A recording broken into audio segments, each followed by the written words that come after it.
Bonjour et bienvenue sur la chaîne Tout va bien Marine, la chaîne où l'on avance ensemble.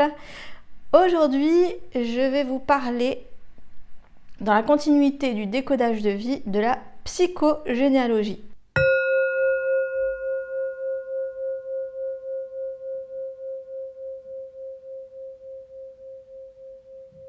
J'ai fait une formation en ligne avec Marcel Bianchi, qui est en Suisse, sur la psychogénéalogie et ensuite sur le décodage de vie. Pour moi, c'est vraiment deux choses qui sont liées. Et comme je vous le dis à chaque fois, tout se rejoint, tout se lie, tout est une porte d'entrée pour guérir. En tout cas, c'est ce que je crois. Dites-moi si vous n'êtes pas du tout d'accord. Il n'y a pas de problème. On avance ensemble, j'aime bien partager. Donc c'est justement le but de cette chaîne. La psychogénéalogie, qu'est-ce que c'est ? Eh bien, c'est quelque chose qui existe depuis très longtemps. On a retrouvé des arbres généalogiques en Mésopotamie, 2e, 3e siècle avant Jésus-Christ. Et c'est une façon finalement de faire son arbre généalogique, c'est une façon de comprendre notre histoire, de comprendre nos racines. Il y a aussi une dimension très sacrée et parfois cela permet de guérir. Alors souvent on guérit des blessures qui se sont répétées dans la lignée. Et du coup on guérit notre lignée. Souvent on dit on s'incarne dans une famille pour guérir la lignée. Peut-être pas pour toutes les maladies, je ne sais pas. En tout cas, c'est intéressant de faire son arbre généalogique dans ce sens. Et il y a plusieurs façons de faire et de sacraliser un petit peu la chose. D'ailleurs, je pense que c'est aussi pour ça que beaucoup de gens sont intéressés par le fait de faire leur arbre généalogique. Ça nous prend comme ça et d'un coup on se dit quelles sont mes racines. On a envie d'explorer, de remonter. Je sais que chez mes grands-parents, il y a un immense arbre avec des pétales, des feuilles, avec les noms de nos ancêtres. On a su remonter très loin. On a une famille en France depuis... C'est toujours des choses intéressantes sur notre passé à découvrir. Mais si on est intéressé à faire ça, est-ce que c'est pas justement parce qu'il y a quelque chose à découvrir ? On va en parler en psychogénéalogie. Alors je parlais de la Mésopotamie où on a retrouvé des pierres avec des arbres généalogiques, des noms qui remontent jusqu'aux 4 à 6 générations. Donc c'est que déjà il y avait une reconnaissance de cette recherche de faire un arbre généalogique, de voir de qui on descend. Et puis après vous pouvez regarder dans l'histoire, c'est pas le but de la vidéo, mais c'est pour vous dire que c'est vraiment une pratique qui est faite depuis très longtemps. Pourquoi la psychogénéalogie ? Eh bien, c'est parce qu'on va voir dans notre arbre généalogique des scénarios répétitifs, inconscients. Et c'est transmis par l'inconscient familial. On va retrouver des choses qui reviennent. Ah, mais dans ma famille, on a tous cette tâche de naissance. Ah, son père, il était alcoolique, son grand-père, il était alcoolique. Je ne sais pas si vous avez remarqué, souvent on fait soit totalement l'inverse de ce qu'on a vécu. Donc par exemple, on a un père alcoolique et du coup on ne supporte pas la vue de l'alcool et du coup on devient fou à cause de ça dès qu'il y a un verre d'alcool. Soit on poursuit et on continue le syndrome alcoolique. Enfin syndrome, je ne sais pas comment dire. Pour moi l'alcoolisme c'est une forme de dépression et pas forcément une maladie. Mais ça se discute et je ne sais pas tout et j'ai pas vraiment d'avis là-dessus, mais je pense qu'il y a quelque chose toujours à guérir et une forme de dépression à guérir. C'est ce que je pense. Là, on peut voir aussi dans nos familles qu'il y a... Ah, nous, on a toujours fait des gros enfants. Ah, nous, on a toujours eu plein d'enfants. Ah, nous, dans la famille, on est agriculteurs de père en fils. Et il y a des choses comme ça qui se transmettent. Mais il y a aussi beaucoup de maladies, maladies héréditaires. Est-ce que c'est la maladie ou est-ce que c'est le conflit qui est transmis ? Et on peut aussi remonter dans l'arbre généalogique pour retrouver des secrets de famille, des drames qui se sont passés. Il y a les maladies, il y a les comportements, je parlais de l'alcoolisme, mais il y en a plein. Des échecs.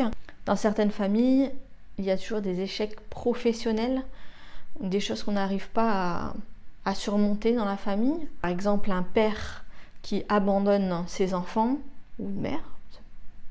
Ça arrive moins souvent, mais c'est vrai que ça peut arriver. Et on voit que dans la génération suivante, ça se reproduit, ou des choses, c'est pas toujours aussi lourd bien sûr, mais ça peut se reproduire. Et il est dit en fait en psychogénéalogie que souvent il y a un gros drame, et il y a 4 générations pour réparer.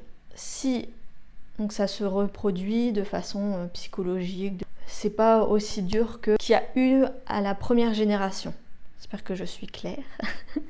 N'hésitez pas à me poser des questions en commentaire, il n'y a pas de problème, j'y répondrai. S'il faut que je fasse une autre vidéo, je fais une autre vidéo. Et donc il est dit qu'à la 5e génération, si le problème n'a pas été guéri, si le conflit n'a pas été guéri, la 5e génération revit.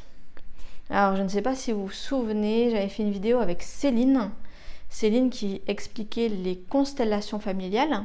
Céline expliquait qu'elle avait rencontré une personne très âgée qui était venue pour libérer justement ses enfants et qu'elle trouvait ça magnifique.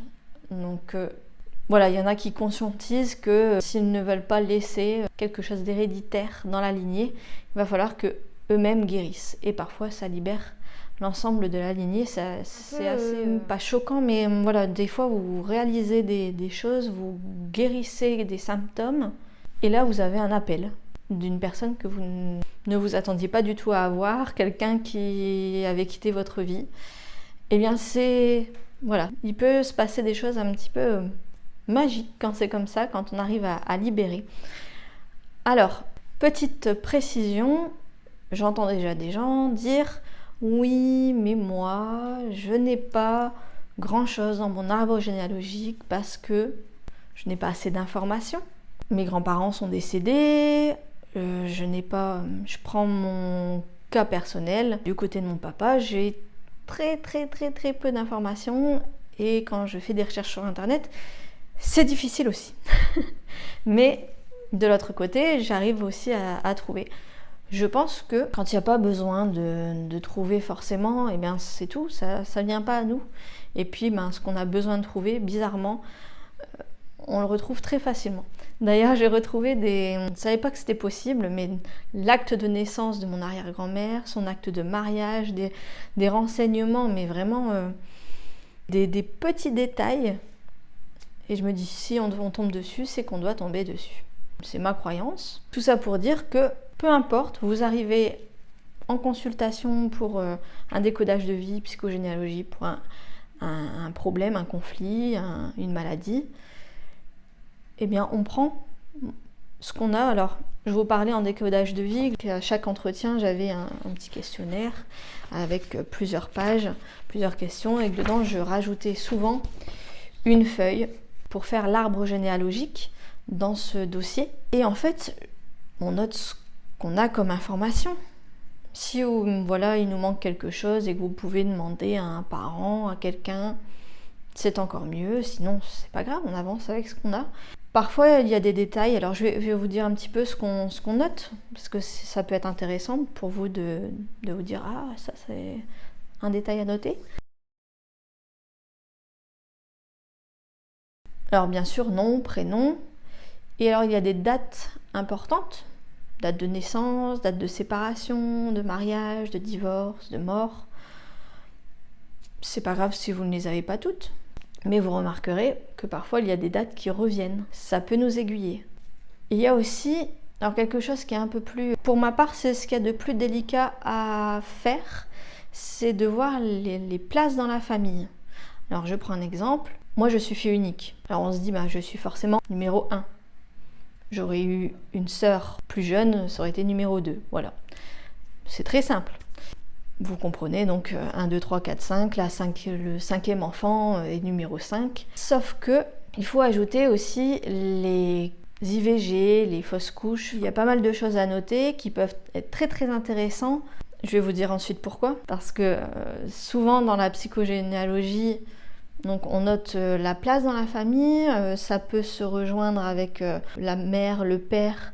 Il y a aussi un numéro, donc une place dans la famille. dans la fratrie et ensuite dans la famille. Et il y a des liens qu'on peut faire. Il y a aussi les métiers qui reviennent. Par exemple, c'est une famille d'agriculteurs. D'un côté de la famille, c'est des agriculteurs de père en fils. De l'autre côté de la famille, ils sont très religieux. C'est des petites choses qui peuvent être notées, pratiquants, non pratiquants, selon l'importance de la famille. Et c'est pour ça qu'il n'y a aucun arbre généalogique qui se ressemble. C'est ça qui est aussi très intéressant. Je vais revenir sur les numéros de la famille parce que je parlais d'IVG, de fausse couche et que du coup, voilà, si vos parents ont eu une fausse couche avant vous, vous êtes numéro 2 et pas numéro 1. Alors c'est toujours délicat à retrouver, souvent il n'y a que la maman qui a cette information, d'où l'importance de faire un dossier de vie et de le laisser à son enfant, je trouve que ça permet d'aider à résoudre les conflits et les scénarios répétitifs, inconscients, qui sont transmis par la famille. Et pourquoi je trouve ça très important? C'est parce que je pense que l'un des problèmes que l'on résout le plus souvent, le plus facilement, je mets des nuances bien sûr, quand il y a un souci pour avoir un enfant, pour avoir une conception, c'est que souvent il y a déjà eu ce schéma répétitif dans la lignée. C'est quelque chose sur lequel j'ai travaillé et c'est quelque chose qui est souvent retrouvé en psychogénéalogie. Une chose qui est intéressante en psychogénéalogie, c'est aussi que l'on peut voir, vous connaissez les 5 blessures, abandon, rejet, etc., injustice, eh bien ces blessures se retrouvent très facilement dans les arbres généalogiques. C'est quelque chose que j'ai constaté, que j'ai pas vu forcément trop en formation, mais c'est quelque chose que je constate. Donc libérer, ça peut être intéressant pour s'aligner. S'aligner nous-mêmes, s'aligner ses enfants. Voilà, donc j'ai fait un petit article comme d'habitude sur mon site toutvabienmarine.fr. J'ai fait un article aussi sur le décodage de vie, vous pouvez aussi retrouver la vidéo. Je vous remets tous les liens en dessous de la vidéo. Si vous voulez prendre rendez-vous, je fais ça en visio, je fais ça par lettre, je fais ça par mail, je fais ça en présentiel, mais c'est dans la métropole lilloise. Et n'hésitez pas à me poser toutes vos questions sur la psychogénéalogie. Je vous remercie beaucoup de nous avoir écoutés. J'espère que ça vous a plu, que ça vous a intéressé. Et puis je vous dis à la prochaine vidéo. Plein de bisous!